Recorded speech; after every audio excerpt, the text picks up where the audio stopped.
And now it's showing us live. Hi, everyone. Hey, so here we are live. Great stuff. Yay! And I'm so excited to have you come back again to talk more about human design and, well, new insights and new information. It's a forever learning, isn't it?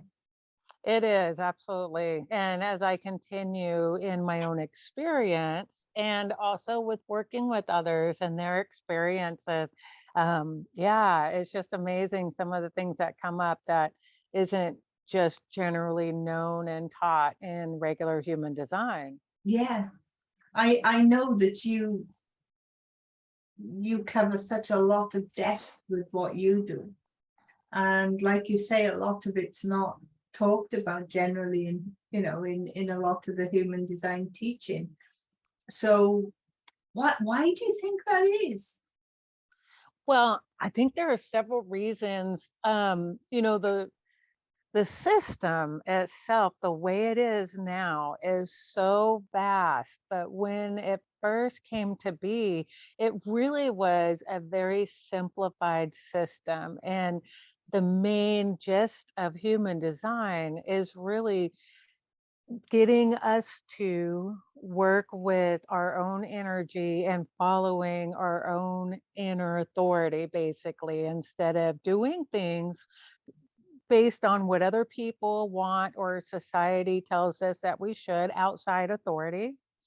And it's also to help with our kids. I mean, initially, that was the very first thing, was to help adults to raise their kids according to how their energy best works, so that they, even though we are conditioned every day, but we can have healthy conditioning. For adults, it honestly is harder. And this is why in the beginning it wasn't so much so for adults, because, when we get past a certain age, it's not easy to make changes. And depending on where we are, there's so many that are not on any kind of self discovery or spiritual journey, and that's okay. But for Yeah, those of us who are, to be able to come back to aligning with ourselves and doing what feels good for us to do and lights us up, as opposed to doing things just because another person might make us feel guilty to do it, um, or any reason, we might feel like we need to prove our worth or whatever it may be, that it just helps us to come back more so to following our inner compass, as they call it. I love that, the yeah, inner compass, because even with the different so-called authorities within human design, I can see where, um, like, for example, somebody who does not have emotional authority, where somebody who has the emotional center called the solar plexus defined would generally wait out their emotional wave before committing and saying yes on big decisions. So generally they need to sleep on it, type right. thing, to make sure it's a yes through that whole time as they check in with themselves. But that actually is really good for a lot of people, even if they don't have emotional definition, Yeah, to really wait out and make sure, because those who are open in the solar plexus would generally be feeling the waves, the emotional waves of everybody else. And so if we think of it like that, where we are continually taking in the emotional vibration wherever we are, which can be very fear based, lack based, to feeling very abundant and feeling, awesome about moving forward on a decision. Um, if we went only on that too, because of all that in our field, if we're, tapping in and making sure it's what we want, it is still good, or can be still beneficial to wait. so just for everybody who sort of doesn't know a lot about human design, can you just talk us through what the inner authority is? Yes. And how by listening to the inner authority, we bypass the mind chatter. Absolutely. Yeah. So generally what happens, so there are the authorities in human design there's like 5 or 6 different ones. And I'm not going to go through them because I don't want to put anybody in a box. And really, if we pull back from all those labels of the different ways of how authority may work for somebody, the bottom line is that when we are in the process of making a decision for ourselves, it's about not necessarily going to the pros and cons of the stuff that's mental, the this and that, Mm. but it's by really dropping within ourselves into the body. The body has an inner knowingness. We all have an inner knowingness of what is correct and what isn't. And it can feel like a gut feeling to somebody. It can feel like a coming into clarity. It can feel like a sounding board. Some of us need to talk out loud to hear the resonance within our voice, but also just to bounce off ideas to another person in order for us to realize what feels correct within us and within ourselves. Yeah. Um, some, of course, the authority of moving through the emotional wave for those who are more emotional, whether it be by definition or not.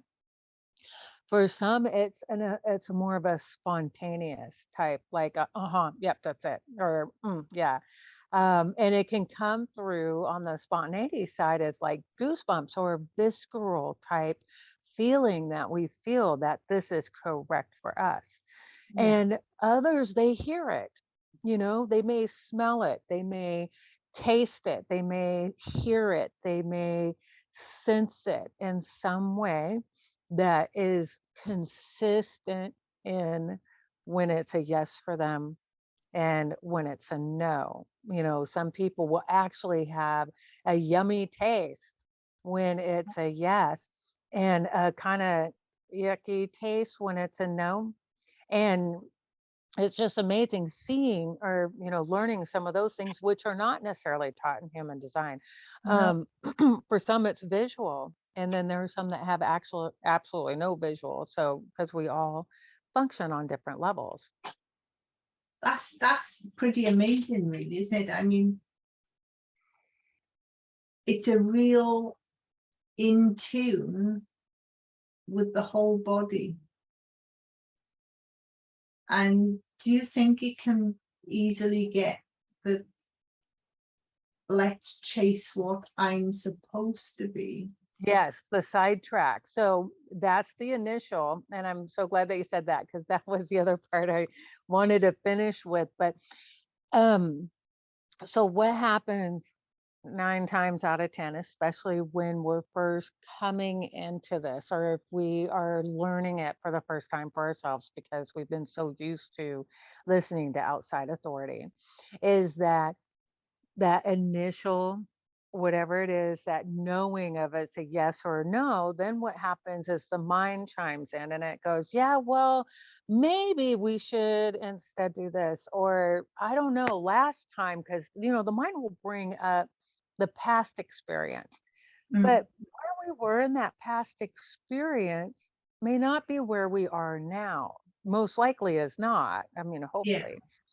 So the mind is always basing its decisions on the past experience. It's not really basing it on the present moment or what possibilities could be in the future, per se. It's Mm, always looking back. Well, before this is what happened. So I don't think it's a good idea. But it's not that I mean, the mind can be a real pain in the butt, but if we look at it as the scared child, or these little pieces of us that arise because of something that happened in the past. I mean, and it could be, we may not even know it or remember. It could be something that we experienced in our mother's womb or even in our grandmother's womb. Because, in case you didn't know this, we, our cells, the blueprint for us is in our grandmother's womb. And I think it Yeah. might be great grandmother, but it's definitely in the grandmothers. So we are, we have so much, not just from this lifetime. And there's just so much conditioning that happens. And, a lot of times we can break those like bonds, those chains that have been passed down ancestrally, which is really awesome to know that we can actually do that in this day and age where before we couldn't do that necessarily. So much has changed just since the harmonic convergence, even, and how humanity's consciousness is as at a whole. I mean, like, I was just reading David R. Hawkins' book, Power versus Force, and he was commenting that or mentioning that before the 80s and the harmonic convergence, humanity as a whole calibrated at a consciousness of 190, Wow. which generally it's best to be calibrated at a consciousness of 200 or and above, whereas now since the 80s and that harmonic convergence, I think that's the right word of saying that, we're at humanity wise, at least back in 1995 we were at 204, and even just that added extra four Yeah, above the 200 is more of an exponential type number representation. that's amazing. That is really amazing. And do you know, saying about the imprints from our mothers and our grandmothers womb, do you know, I had a sudden realization then. It's been really funny lately. Lots of memories have been coming back, childhood memories, and I can remember being told that my mother was still getting on the back of my father's motorbike with him not that long before I was due. Wow. And the the doctor saw them and actually shouted at them. And my mother just said to my father, keep going, keep going, don't stop, keep Right going. on. But and I always have this feeling when I get in a car, and it doesn't even matter if I'm going to the shop. I have this feeling of let's go. That is so awesome. And the first thing I thought of was you love to fly. Yeah, but it's this feeling of let's go, and a naughty, almost like a naughtiness to it. And it's Oh, I love that. yeah, it's even the same when I go to the shop. As soon as I get in the car, I get that bubble of excitement in my stomach.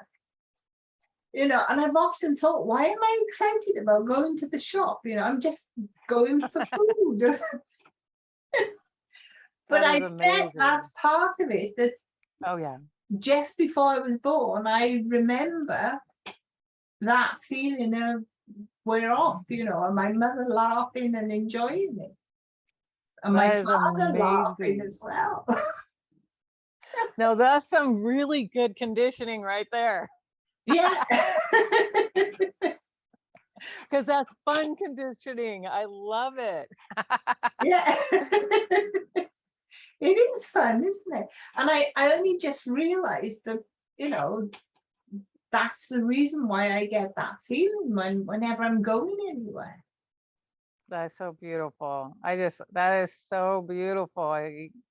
It's so amazing because most people, of course, a good portion of people only have not so good of memories. So applauding your mom and your dad for that free spirit that they had, no matter what any other outside authority right there said. That is the epitome of going with what feels good to you at the time when an outside authority is trying to say, hey, you cannot do that. You need to go home right now. And you're like, nope, let's keep going. We're having fun.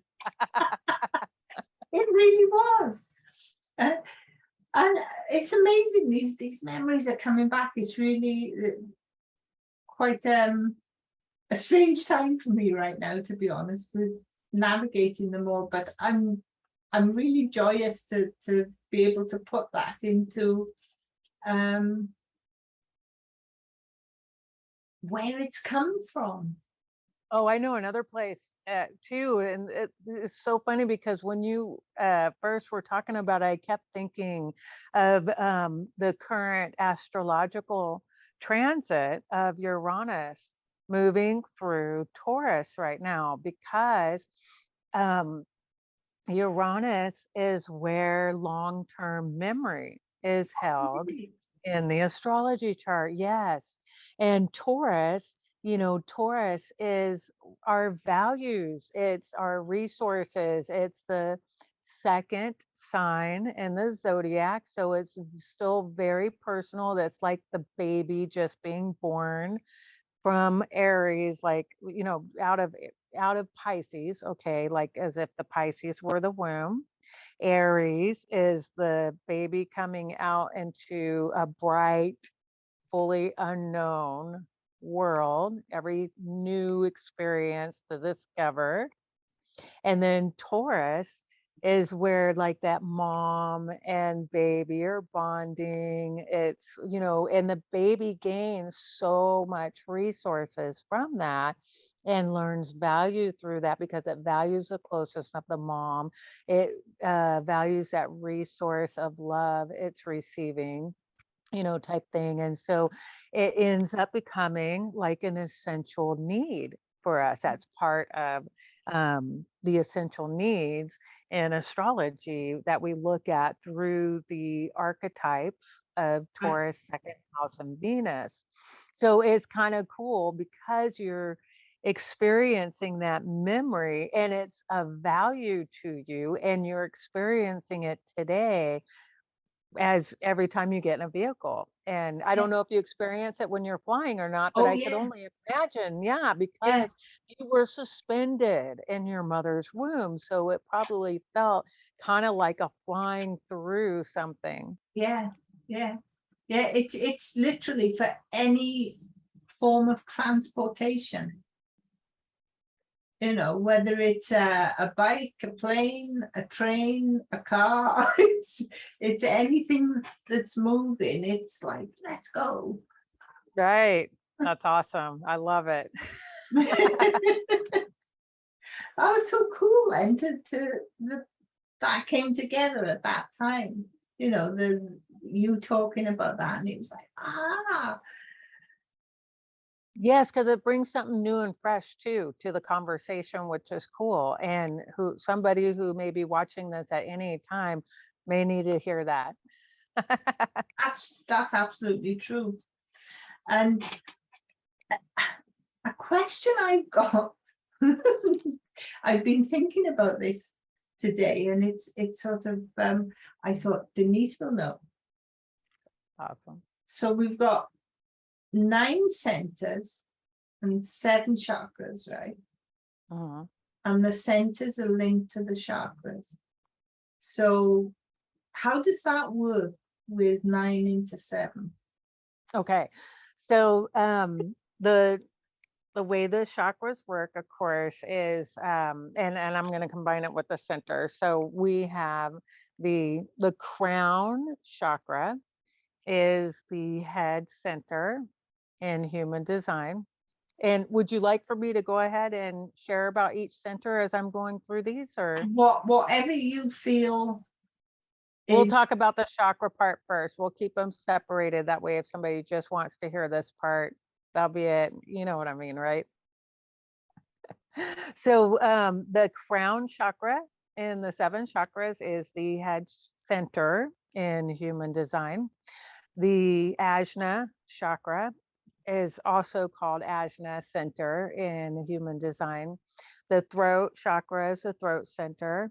And then the heart chakra in the chakra system in human design, there it's split in two.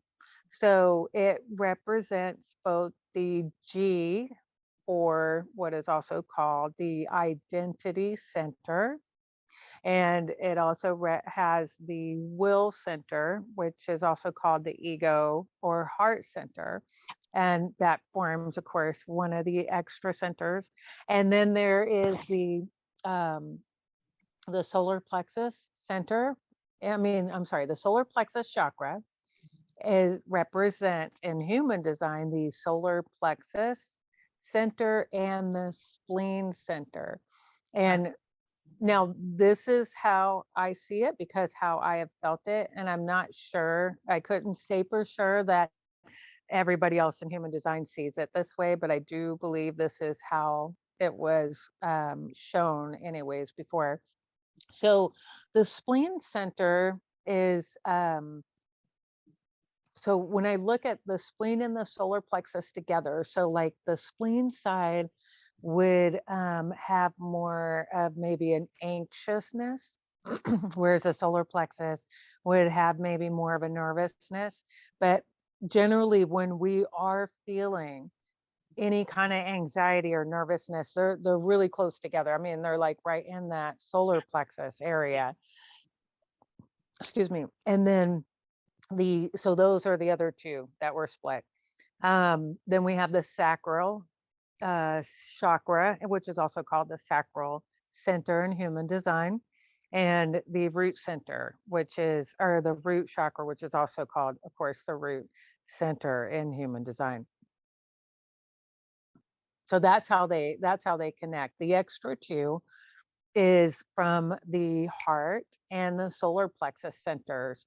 The heart breaking off and creating what's called an identity center and a will center, and then the solar plexus splitting off and also having the spleen center, which has to do with like our health and immune and wellness, stuff like that. It's also very spontaneous in nature. That's really interesting. And so when we do a meditation where we are balancing the chakras, Say that one more time. when we do a meditation where we're balancing the chakras,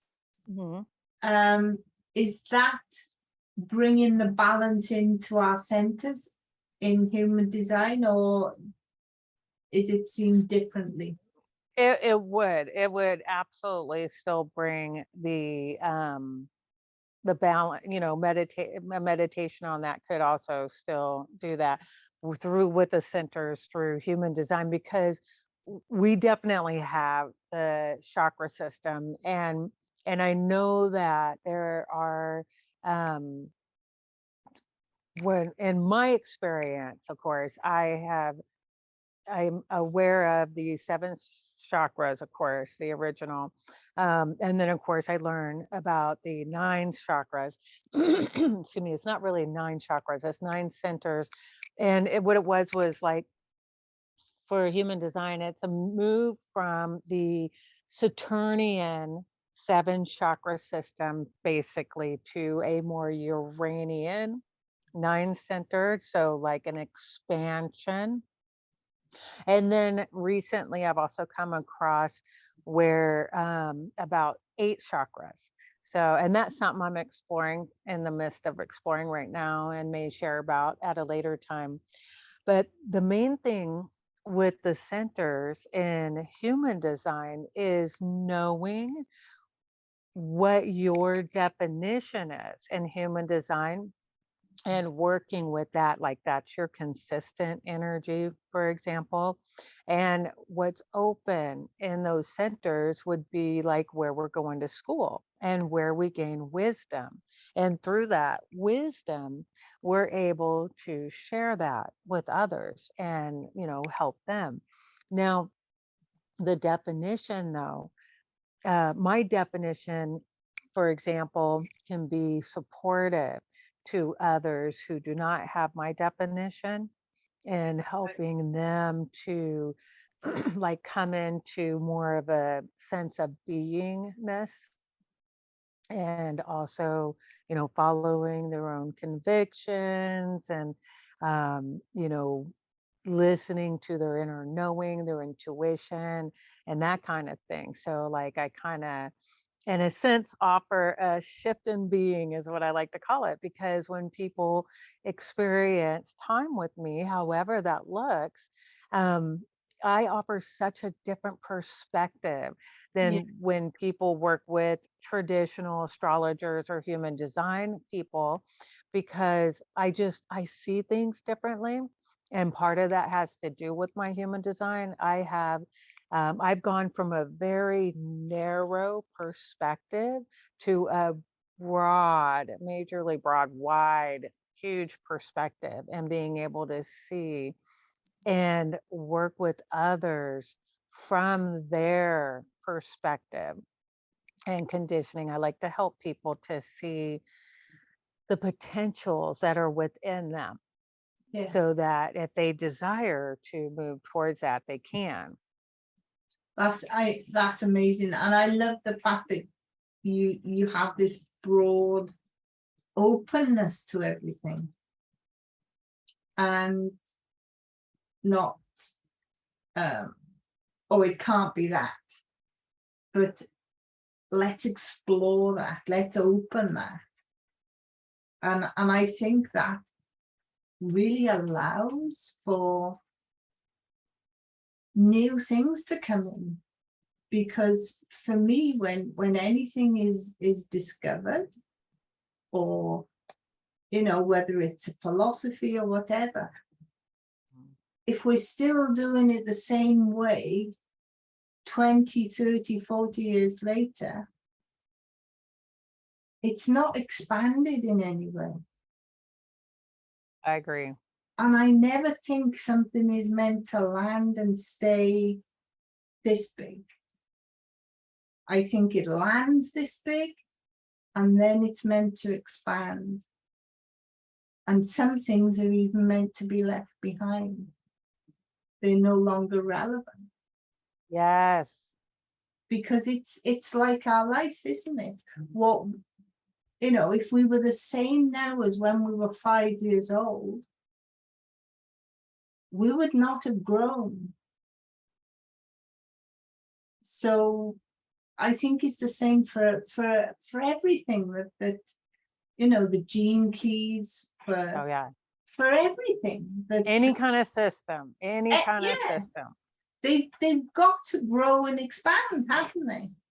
Yes. And it's funny because when I first delved into the raw material from human design, after the initial human design, I've read also the pre-complex human design stuff. But when I delved into more of the complex stuff, um, my narrow mind wanted to fit everything with that and label it that way, because, Mm. that's just the way that I would take things in at first. But then through time, I noticed an expansion happening with me. I received downloads, and they were unfolding over time about human design, and the darkness of it. And I don't say darkness in a way that is like a good and bad type thing, not at all, but more of a shadow side.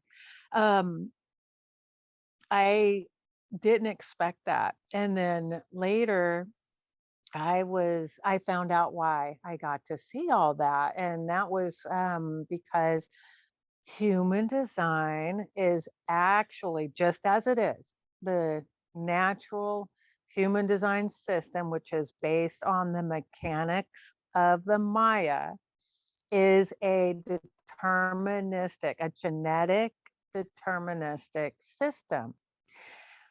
When I read that, I was blown away. I'm like, "What? No way." Like I'm not a deterministic person. I've actually moved beyond that.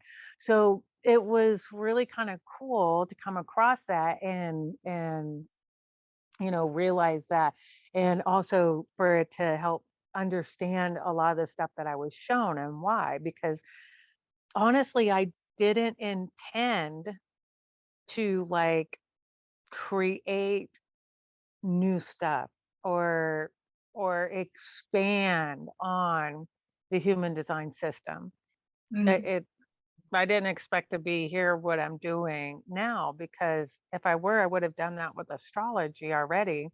Although I did end up going to astrology school after evolutionary astrology school, which, and the reason being is because my teacher, him and his wife are into human design. They've been studying it and living it for years now. And evolutionary astrology and human design has a lot of similarities. And they're more broad minded. They're not into it just being the genetic determination. So I'm it behooves me sometimes when people get a hold of me and are like, this is what it says, and this is what Ross says about this, or so and so says about this in human design. And I'm like, yeah, you can expand your mind beyond that. It's okay. Excuse me, it's okay to do that. Or when I share something of my experience, when people reply and I see in the comment that, they may have or may not have experienced with it, but they want to tell me or let me know for whatever reason that so and so said that doesn't, that's not part of human design. And before I'd want to answer that. Now I'm like, God, I don't need to answer that. I could just like it and just let it be, because I like everybody's comments. It don't matter. I Yeah. don't have to tell somebody that they don't have to listen to somebody else. That's their proclivity. And it's okay. I can just leave it as it is and, let it be. I know that I have chosen a while ago that I'm no longer going to say, well, Ross said, or, whoever said, no matter what system it is. I mean, look at astrology and some of the horrific ways of viewing the archetypes there that can end up being more, excuse me, narrowing, like, or putting down of the life, whereas Yeah. when we can allow more expansive ways of seeing these things and choose our own meaning that we want to put to some of these things, it definitely makes a difference, and I am experiencing that in my own life. I feel really excited hearing that, because what was coming into my mind then was like, yes, somebody gets information downloaded that they are meant to share, and then it's meant to grow from there. And what you're doing is not just saying Ra said, you're letting your mind be open, you're receiving information as well, and you're expanding it. Through experiencing it. Yeah, but it's expanding out. And to say, oh, that's wrong, is keeping it really small. Yeah, then you're just in the matrix playing the matrix. Yeah, yes, because it's things have got to change. It's like science, I love science, and Me I too. know science gets it wrong. But do you know what I thought when I was hearing somebody saying about, well, you can't trust science, science gets it wrong. And I thought, yes, but by saying that they've learned this, and then looking beyond that and saying, do you know that was wrong because now we've discovered this. Like Without, quantum physics. without that wrong step, you wouldn't get the next step. Yeah. It takes, a wrong step to get a next step, and maybe that'll be a wrong step and there'll be another step. And Yes. so we keep moving forward, don't we? Yes. And testing things. That's what, Yeah, like science is about testing within your experience, the experiment that you're wanting to test. I'd love to test things myself. And this year, actually, I have been testing intending. And it's so funny because I really wanted to share or work out like how we can use intending with the centers. And it's so funny because when I sent you what I sent you to post in the group about what we were going to talk about today, I didn't know how to put in there about the intending. So I left it out and I figured it'll come up if it's supposed to. I am so funny. I'm such a goof because then I go back to the little book that I wrote earlier this year in April, and it includes the centers. And I go in there because I was gonna grab the wisdom phrases to add for speaking today on the centers. And I saw the intending. Each center has an intending for it in my book. And I'm like, I did it. Yes. These are the times when our future self is patting our past self or going, yes, I'm so glad you added that intending because I wanted to do that. I totally forgot that I added those.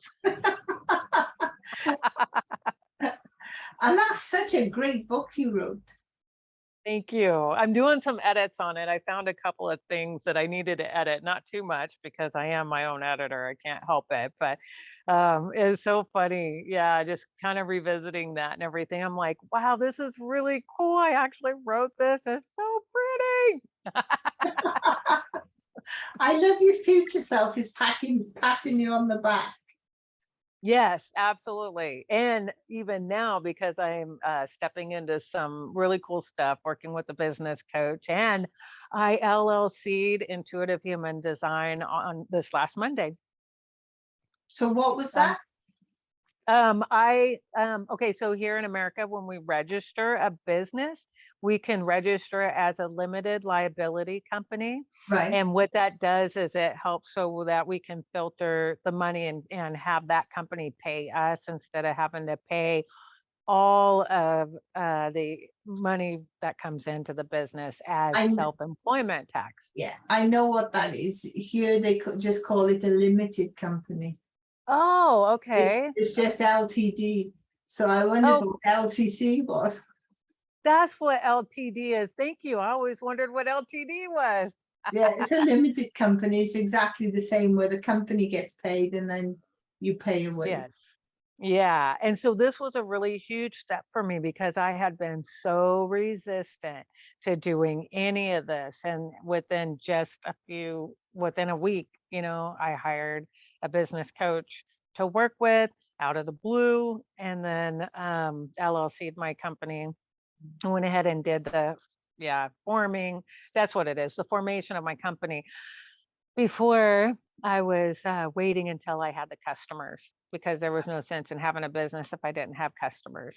But I'm learning that I did that the backwards way. And now I'm working it and experiencing it with doing it this way.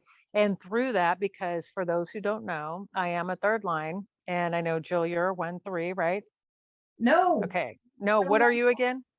2 5, isn't it? Let me go pull up your chart real quick. That is so funny. I know that I'm a 3-5, and so anybody who has what's called a third line profile, or even a lot of 3 lines in their chart, will go through experiencing life in a way that, oh, you were a 3-5 too, Jill. Okay, I kind of wondered if maybe you were a 3-5. So what we do is we take all of the experiences that we have had, and through those experiences, we find what doesn't work. So we know what does work. And we take that, what does work, and we universalize it through our voice. We share with others, and our voice activates other people. And I have noticed This year, I've had several people comment that how they have felt impacted, because it's all, that's the other thing, is we impact others through our voice, how they felt impacted and even activated or shifted in some way or shape or form through listening to like an audio reading I did for them, or just listening to conversation. Now that I know that the little microphone in Messenger, you can just hit it and talk. Now I I use that a know. lot. It's amazing. So I'm Yeah, using my voice more. yeah. So it's important to use the voice. Absolutely. For us that have the fifth line in the body, for sure. So I was looking at the time and I see that we have around the 20 minutes before the hour mark. And if it's all right, what I would like to do is go ahead and share each center and what I have written, how I see those centers, along with the intending and the wisdom. Would you like that? That would be wonderful. Thank you. Okay, absolutely. So the head center, I call the cosmic consciousness center, because that's where we connect with cosmic consciousness and source inspiration. So I intend that I am always following my inner source of inspiration for the highest good. The wisdom is that I discern what is important to think about and which questions to answer or not. With the Ajna Center, I call that the Contemplative Awareness Center because it is an awareness center. It is the inner seer. I intend that I am always following my own inner seer for the highest good. The wisdom is that I am all right with not being certain about things, or just all right with uncertainty. Yeah. The throat center, I call the expression center, and it is about the art of manifestation. I intend that I am serving others through my expression for the highest good, or art of manifestation. The wisdom is that I don't have to do anything to attract attention or to be seen. It happens naturally when it's correct for me. The G, or identity center, I call the higher self with a capital S awareness center. It is spirit led. So I intend that I am forever spirit led for the highest good. And the wisdom is that I no longer look for love, direction, or self out there. The will center, I call the courage center because it does take willpower to have courage, or it does take courage to have willpower. Yeah. um, it's about divine will. So I intend that I am always in enlightenment, which is like alignment and alignment with divine will for the highest good. I like to play on words. So Yeah. I love it. thank you. Wisdom. The wisdom here is that I have nothing to prove. I am already worthy just as I am. I love that. That just That as I is am. I love that. that is such a powerful statement, isn't it? Yes, absolutely. And then the sacral center, I call the energetic creativity center. This is where the creative pulse is. I intend that I am tapped into my creative pulse for the highest good. And the wisdom here is I know when enough is enough. That's the thing about the sacral center for those who do not have that defined. It's a small group of people, and a lot of times they feel like they have to keep doing stuff when in all actuality it's best for them to rest. Mm.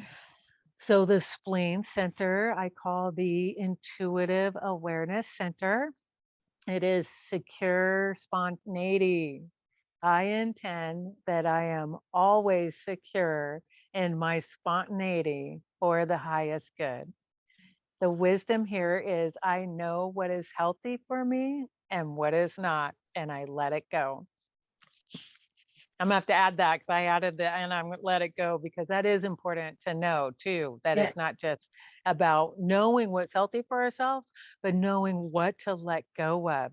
And it's really hard sometimes to let go of things that feel comfortable because it's familiar. So Yeah. the solar plexus, I call the spirit awareness center. It is about emotional wisdom. So I intend that I am steeped within my emotional wisdom for the highest good.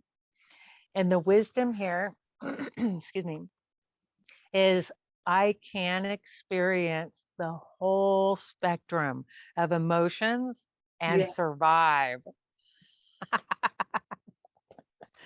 That's a big one because I don't know. I'm sure anybody can relate with this. When those emotions start going through and moving through the body, Yeah. it can feel so crazy. But when we can just allow ourselves to just be still and allow those to just move, they do go away. We do survive them. Yeah. So the last one is the root center, and I call this the time portal center.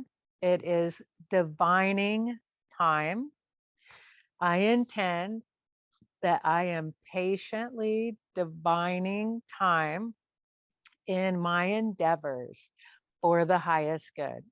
And the wisdom here is I know which pressures are good for me or not.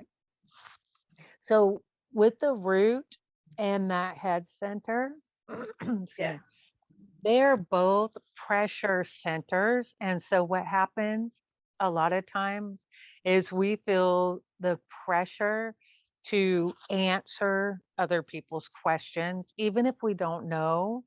We feel like, oh my gosh, I got to answer that question, or I got to answer it first, type thing.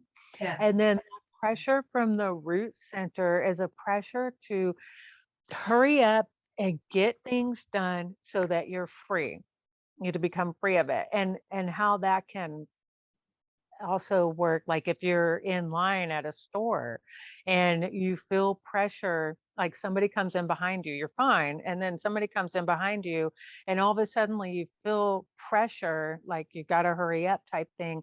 You may very well just be feeling their pressure. They may have the Mm. root divine.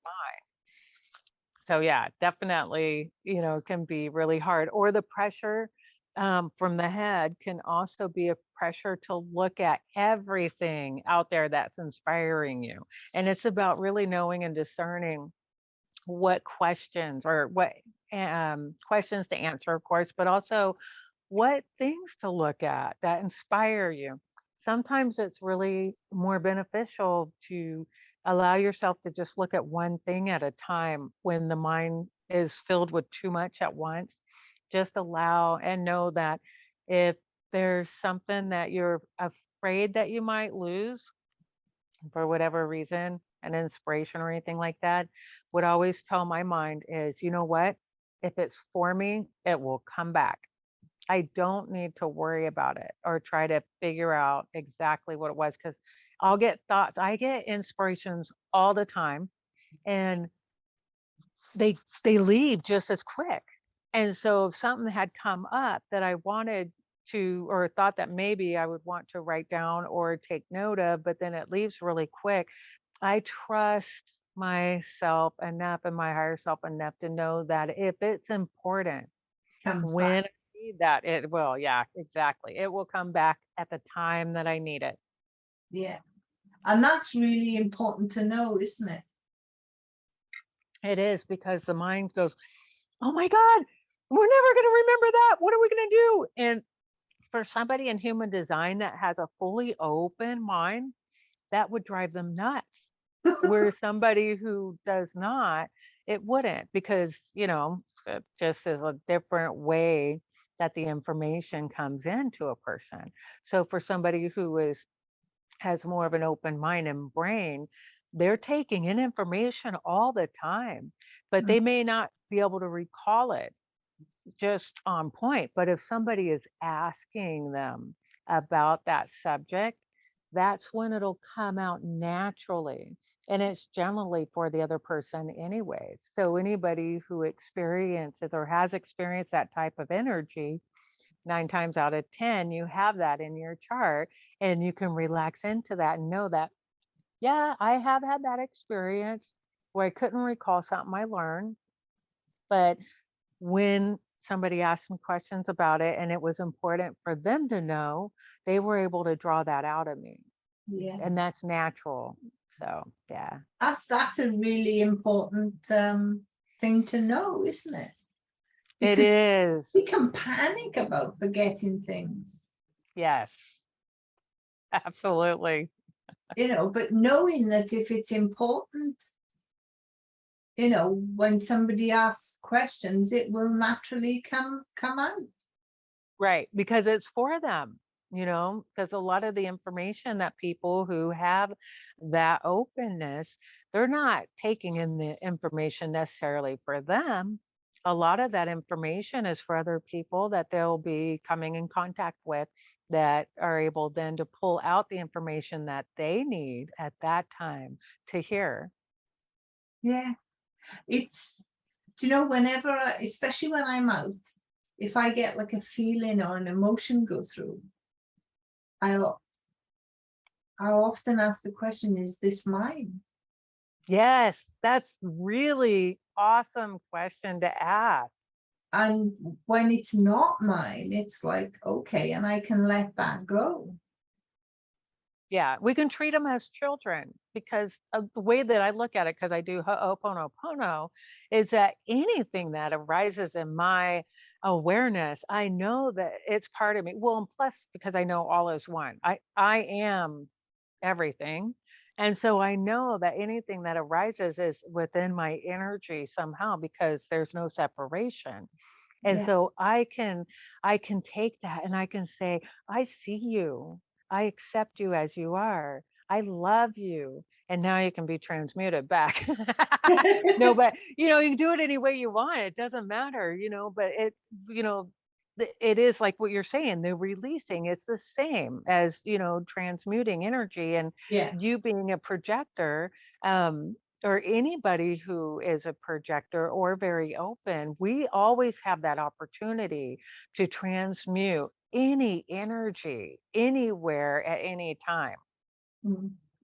I mean, every morning I always call back all my energy, I love it. past, Yes. present, and future, and release all energy that isn't mine. Yep. So it's a great way to start the day, I find. Absolutely. Yeah. I do my Ho'oponopono every morning. I love it. I send out a certain vibration every morning, and then I work on my clearing, because that's what Ho'oponopono is. It's clearing, clearing, clearing. And what that does is it helps to clear what people call triggers, but I like to call them charges. New word I came across, which I Right. really resonated with, because there are times where I feel a charge, but I'm not triggered. And so when I came across that word charge, I thought I really like that better, because I can feel the emotional charge that would, maybe come up from whatever, could be anything from watching a movie to, an actual life situation. Yeah.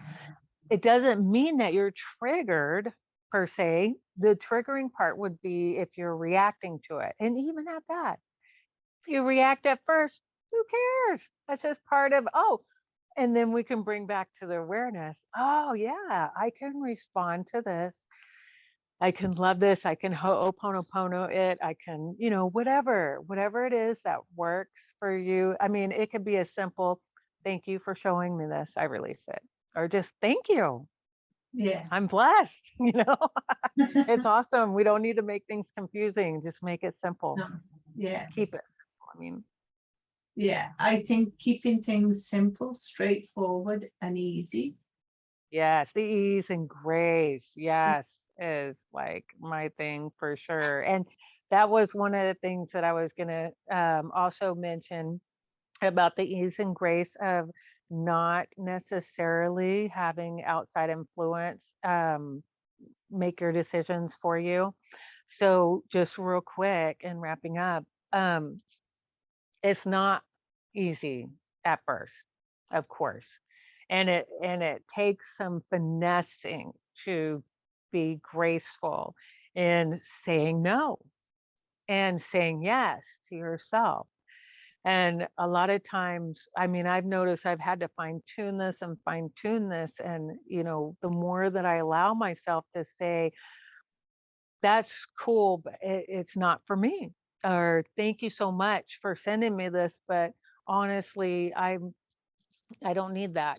However a person wants to work through refining how to say no to outside influence and say yes to themselves is it's awesome. It's always about a refining of how you would say stuff, and everybody says it differently. Yeah. So it works differently, and it's going to look different depending too on who you're working with. Whether it be family, which of course is definitely different than your clients, or just regular everyday stuff. Yeah. Yeah. This has been absolutely wonderful. I've enjoyed this so much. Me too. Thank you, Jill, so much for having me. I feel very honored. Oh, thank you. I feel honored that you're here. And I know Natalie has been with us, and I know people had said they'd be watching on the replay. So, Awesome. Thank we're you. going to stop the live stream now. Okay, cool. Bye, everybody. Bye, everyone. Thank you. Thank you so much for being with us, and thank you, everybody who watches on the replay. Bye for now.